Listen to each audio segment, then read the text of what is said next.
ஒரு இமாம் சொன்னாங்க, பெண் குழந்தைகளை பத்தி கேட்கப்பட்ட போது ஆண் குழந்தைகள் பெண் குழந்தைகள் ரெண்டு பேர்ல உயர்ந்தது யாரு?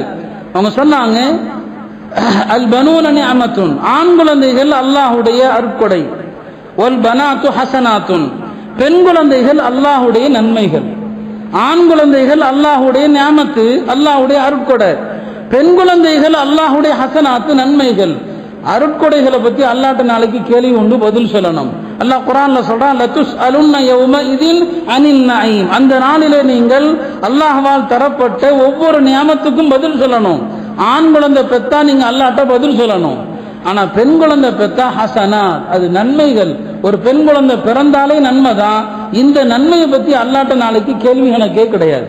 ஆக எப்படி பார்த்தாலுமே கூட ஆண் குழந்தையை விட பாக்கியம் என்று பார்த்தால் பெண் குழந்தைகள் தான். எனவே இந்த பாரபட்ச உணர்வு அதுவும் இன்னைக்கு நம்மள்கிட்ட இருக்குது. பல குடும்பங்கள்ல பெண் குழந்தை பெற்றவ சமூகத்துல கண்ணியமா நடமாட முடியல. ஒரு பொம்பளை பிள்ளைய பெற்ற ஒரு தாய் சமுதாயத்துல கண்ணியமா நடக்க முடியல. பொம்பளை பிள்ளைய பெற்றவ ஒரு 4 சபையில் அவ உட்கார்ந்தான்னு சொன்னா மற்ற பெண்கள் அந்த பெண்ணை பார்க்கிற பார்வை, அந்த பெண்ணுக்கு கூட நான் இதுல எந்த ஒரு வார்த்தையும் நான் மிகைப்படுத்தி சொல்லல. இதுதான் நிஜமா நடக்குது. ஒவ்வொருவரும் உங்க குடும்பத்துல கேளுங்க. ஒரு 2-3 பெண் குழந்தை பெற்ற தாயா இருந்தா ஒரு சபைக்கு போறதுக்கு அவளுக்கு ஒரு தயக்கம். உனக்கு எத்தனை குழந்தைன்னு கேட்டா அதுல பதில் சொல்றதுல தயக்கம்.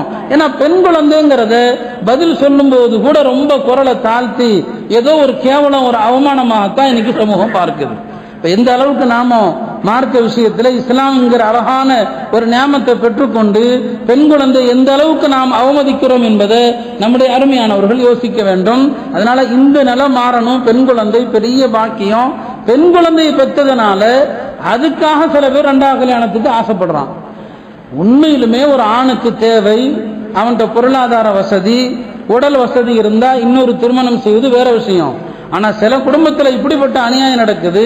வீட்டுக்கு வந்த மருமக பொம்பளை பிள்ளையா பெற்றிருக்கிறான்னு சொல்லி மகனுக்கு இன்னொரு கல்யாணம் பண்ணி வைக்கணும்னு நினைக்கிறாங்க. இப்படிப்பட்ட கொடுமைகளும் கூட நடக்குது.